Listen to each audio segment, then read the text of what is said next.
Mgombea urais wa chama cha UDP Saumu Rashidi akiwa ameongozana na mgombea mwenza Juma Faki wamedadi sera zao kwa wananchi wa jiji la Tanga, wakisisitiza kufufua zao la mkonge. Kama tunavyojua, Tanga ni mkoa ambao ulikuwa unasifika kwa zao la chai na mkonge, lakini sasa hivi imebaki ni historia.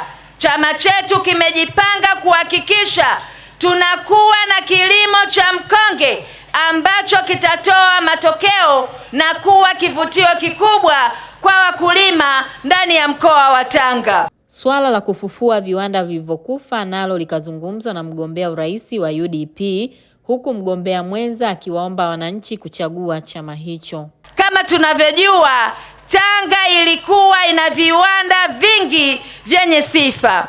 Tanga ilitufanya Watanzania tukaziamini bidhaa zetu za ndani na tulizitumia kikamilifu. Imekuwaje viwanda hivi vingi vimekufa?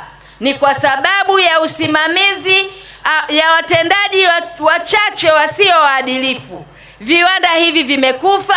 Sasa hivi tunanunua bidhaa nyingi kutoka nje.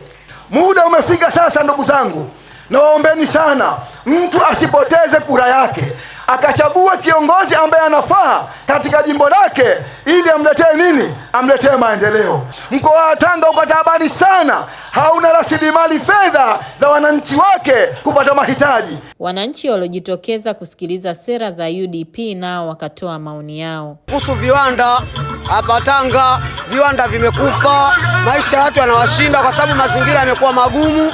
Kwa hiyo tuomba serikali mpya, mama anapoingia mama serikali ya UDP, basi sisi hapa tuletee maendeleo ya ukweli. Mariam Shidafa, Azam News.